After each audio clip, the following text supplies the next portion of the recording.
And so we've talked a lot about or referenced NCOIL and model laws that the organization adopts.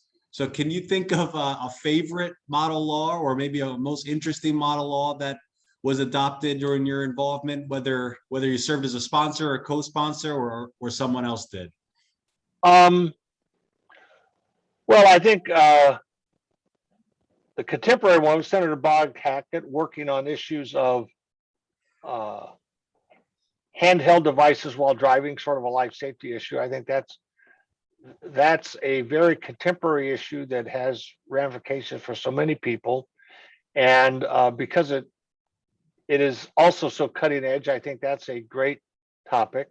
I also feel that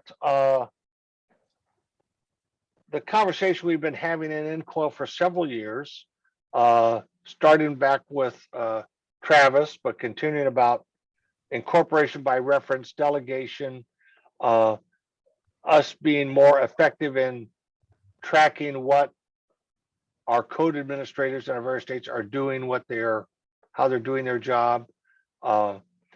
And I've kind of been active in that space as well. That's an inherent interest. That's a big topic of concern for me personally. Then just the ongoing effort to make sure that in the wake of some of the European treaties, all our states get the laws adopted that avoid federal preemption on the reserving front. Yeah, those are all timely and yeah, very important. And so switching gears a little bit, I'm curious. So, as you know, NCOIL is a bipartisan organization, but throughout the years, I think if you went down the attendance list of legislators, it has skewed a little bit towards Republicans attending over Democrats. So I wonder, do you ever feel outnumbered as a Democrat at NCOIL meetings, or do you think that it doesn't really have an impact on the discussions that are held? Yeah, I certainly, someone who has spent a career flying into quote unquote, well, hostile is probably the wrong word, but on most of the issues I was on the not popular end of the conversation. So yeah, I don't actually feel disadvantaged at NCOIL. To me, laws are ideas that acquire a following. That's kind of the shorthand for the whole thing. This means we just engage in discussion and debate about them. It is a standard thing of my bill drafting.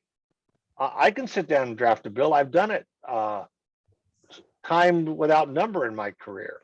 But I always hand out that draft and say, I like the way I'm doing it wrong, better than the way you're doing it not at all. Doesn't mean that they're deficient for not doing it. It's like, hey, I took a stab at it. Tell me what you think. I like it, but I'm willing to listen. And so I have this sort of attitude that, well, we do our best. We frame the issues. We have to relate it to the real world. And then we discuss it to start knocking the burrs off to try to arrive at an iteration that people feel is appropriate. I think definitely there is not a need, I think, for any lawmaker to feel disadvantaged. The thing I would actually say is before a meeting, Democrat or Republican, come to an NCOIL meeting, look over the agenda and maybe have a conversation with a colleague or a staff member or your spouse about what the topics are, and do they have any ideas on how in the state of Maryland or North Dakota or Montana this issue might be of importance to the citizens of that state. Try to think about how this might tie into fact patterns at your own local level. So you can turn a bill draft into kind of a little story. In my state, we have this going on, and I wonder how this bill would relate to that. Most lawmakers are programmed to be problem solvers, and if you come to an NCOIL meeting having looked over the content, the agenda, and tried to think about where that might matter in your state, so you can sort of say this tell the story. You know, the Little League is trying to do an event and they're running into a problem of liability or whatever it would be. And I'm reading this verbiage here, and I'm not sure how it relates to it. And the great thing about NCOIL is you're a member. If you venture that as a question in a meeting, maybe someone who is your colleague sitting there at the horseshoe will have a reaction to it, or the sponsor will have a reaction, or maybe someone in the room having realized that, you know, Assemblywoman Lewis from Tennessee, to make up a name, is interested in this topic. I have an insight, so I'm going to go up and offer a comment. Assemblywoman Lewis, you were marked on following it. Here are my thoughts having read the bill. You know, it's a way for you to. So I sort of think if you know your state and you try to relate the insurance topics to the people of your state and the circumstances and bring those to the table in an NCOIL conversation, you'll find that kind of what happens at that moment, because this was sort of this partisan question, Democrats versus Republicans. When you frame it that way, it's like two sides looking at each other. But when either person walks up there and then on the third table throws out a problem, now both groups are looking at that problem as colleagues and trying to weigh its pros and cons. So actually, by having a good question about the impact of the bill in your state, you can help engender a very constructive, collaborative, problem-solving dialogue, and everyone's going to learn from it. And again, it's the sort of thing everyone will be glad you asked that question throughout that tangible aspect. So, you know, life, you know, here in California, we say it takes all kinds to fill a freeway. You know, life is diverse. This is good. The old proverb is, as iron sharpens iron, so one person sharpens another. It's actually by that diversity of outlook, we actually sharpen up our views.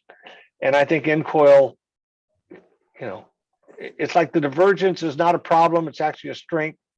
And if people just make sure they try to relate their own marketplace to these conversations, the conversation will get enriched. Right. And I know we've discussed this previously, but it kind of ties into that last question of Republicans and Democrats. At our last meeting, we had almost I think 20 to 30 Democrat legislators attend our Boston meeting, and I believe we had a record number of female legislators. So that's always a great sign, and it's a trend that we think will continue at the next meeting and in meetings ahead. So we're looking forward to that. And so we haven't talked much about COVID and its impact on NCOIL and the industry, which I guess could be a good and a bad thing. But I'm just curious, you know, how the past year, I guess more than a year now, it's been around, you know, how that's impacted your experience at NCOIL, and if it, how that impact differed as to what you might have expected. Yeah, I think on the COVID front, I opted to not travel. And it's funny, I find myself susceptible to bronchial things. You'll never find me at a smoker because I smoke a cigar and I'll have a serious respiratory thing within about a week and a half. It's just a fun little thing I have. So anything respiratory like COVID is worrisome to me. So I participated in NCOIL by Zoom, and it became sort of old hat here in California because of this annex project, working on rebuilding our capital. I spent last year in hundreds of hours of Zoom meetings. We would have 3 days straight of 8 hours of Zoom meetings that I was in the middle of all through the year, working through, you know, like 100 people on a Zoom call, working through various facets of design, construction, finishes. It just kind of, it is sort of mind numbing. But so I feel very comfortable being in the Zoom setting. And you certainly miss the collegial interaction. It is a very unsatisfying way to participate with your colleagues. Um, you know, uh, I think in the era in which we live, there is so much rancor in the public realm, and people are amped up on every front. And I think part of what I missed in the last year is just the collegiality of being with my colleagues from other states, that they have their pressures as I have my pressures, but we're able to kind of relax and be together in the fraternity of lawmakers, and not Animal House sorts of crazy stuff, just being with colleagues that understand what we're all going through, that are interested in good public outcomes. And it's that old thing, if you share your joys, you double them. If you share your sorrows, you have them.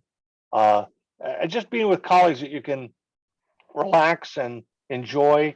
We're all in the arena, as Teddy Roosevelt in his famous poem said, and we're with colleagues who understand the pressures we face. I've really missed that. I really just missed the social aspect. And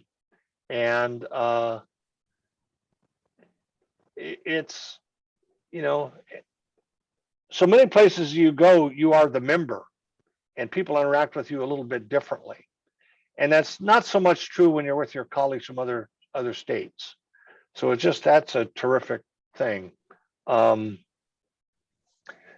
would be the main thing. I mean, I think it is to the credit of the organization that it kept soldiering on and getting plenty done during the time. I think that's actually excellent. I think it is a credit to the organization that we did persevere. And I am so looking forward to kind of being past this period. Yeah, I think we all are, for sure. Yeah.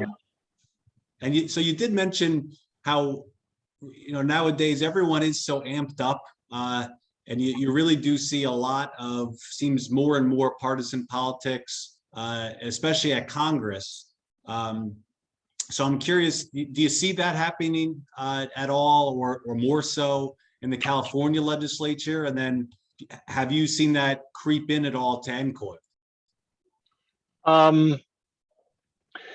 Yeah, I don't.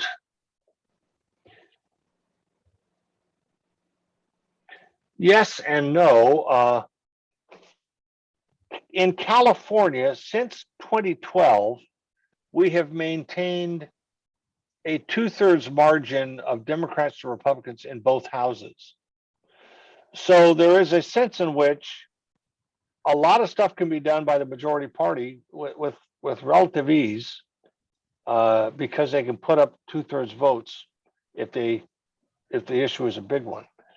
I would definitely say there is a partisan divide in California, but I wouldn't say it's acrimonious.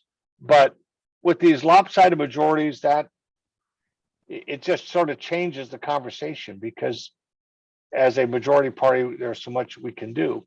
I've always worked at collegiality. When my class was elected in 2012, in the 80-member body, when the votes were counted on election night 2012, 37 of the 80 were brand new members. And then with a couple of special elections held, it got up to 42 new in that session. So a majority of the body new. One of the things I did right away, as I'm sort of seen as an institutionalist, was I got 2 other Democrats and 3 Republicans, and we did a thing where each year we would, as a class, go out to dinner out of our own pocket, and just kind of on a social thing. And then generally at the end of session that final week, we'd go to a nearby place that had a bar counter and just a big room, and we would toast the end of the year as a class. So in my big class, I sort of took an interest in promoting collegiality. So yeah, California is a blue state. It is a progressive blue state. but actually for an awful lot of things that the Democratic Party might wish to accomplish, they can get done with a 2/3 vote. So you don't actually have the spillover of fights because you're not struggling to get the votes necessarily done. And I would say I don't see that so much a feature of NCOIL. I think that's just kind of a story. It is hard being in public life, and it is hard being in public life if back home you are being scrutinized by your supporters or your critics very, very closely. But I relate this to when I was a college student, I read an essay by George Orwell, which is an odd essay, Shooting an Elephant. And there was a time as a young man, George Orwell was in colonial India. He represented the king. And on a given morning, the natives came to him and said, Sahib, Sahib, an elephant has trampled a man and killed it. You must shoot it. So he's the Sahib, he's the representative of the crown in this rural part of India. And the natives are coming and complaining that this elephant has trampled someone, and so he should take action. He gets his pith helmet, he gets his gun, he starts tracking the elephant, and he's thinking, this is the time of the year when all the animal kingdom is engaged in procreation. So they're all a little more unstable, a little more cranky. But we're in India, of time immemorial, a trained elephant is vital to the well-being of a village, an area. It can spell the difference between hunger and prosperity in a given year. So one does not willy-nilly shoot a trained elephant because of its ramifications for the community. Nonetheless, this throng of people is now following him. Sahib is tracking the elephant, he will shoot it. What happens in the story is he comes upon the elephant, believing the elephant's probably fine, grazing peacefully, ought to just be left alone. That's what his rational mind says. And then he takes out the gun and shoots it because he felt that the crowd behind him was expecting that. And he didn't want to act in a way that was not in accord with their expectations. I read that as a young guy. I still remember reading that. And I always felt, boy, I don't want to conduct myself so that I shoot the elephant when I shouldn't have. And so I definitely think in public life, you sort of have to steel yourself to believe you want to do the right thing. You want to focus on what are the decisions that support this system of insurance as it's been laid down to us, financial solvency, foreseeable outcomes, the avoidance of insolvency, not going off the cliff. And I do know that at times there can be pressure that in various shapes and forms, someone, they would like to do something different. But I do think I personally never want to be the person that is doing the act, which I actually don't believe is the right course of action. It is a happenstance. It is an essay about India and an elephant. So it's not a DNR thing. It's not a Democrat or Republican thing. They didn't shoot the donkey because it wasn't a donkey. But I could have told the story that way. Right. But it was in India. So yeah, I don't really see it here at NCOIL. But I think we're issue focused. Well, those are wise words and really a fantastic way that actually wraps up kind of the substantive questions here. And we move on to what we call the lightning round. And so let's get started with, what is your favorite all-time movie? Master and Commander, which is, Napoleonic era, a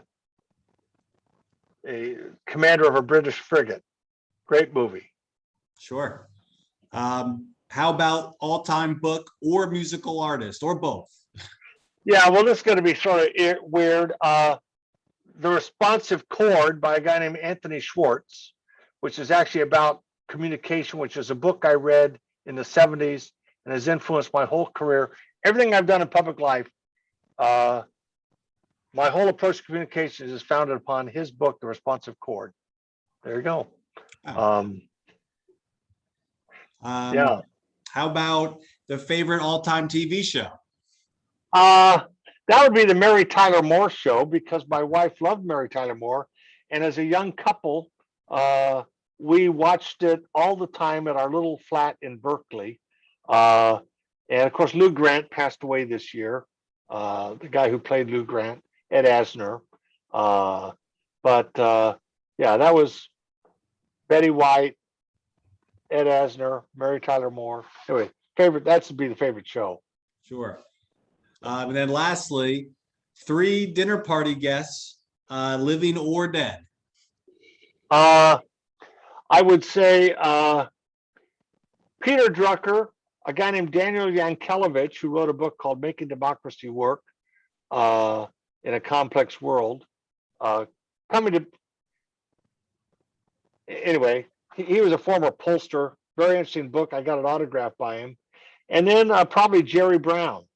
Jerry Brown was always interesting. Wow.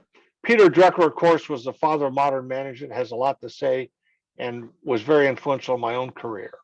And anyway, yeah, that'd be a pretty good group. I'd say so. Well, there we go. I think that concludes the latest installment in the NCOIL one-on-one series. And we're looking forward. This will be on our YouTube channel and on our website. And we're looking forward to the NCOIL annual meeting in Scottsdale. We're at the end of the meeting. Assemblyman Cooley will move up in the officer ranks to NCOIL president. So thank you, Assemblyman Cooley, and we're looking forward to that.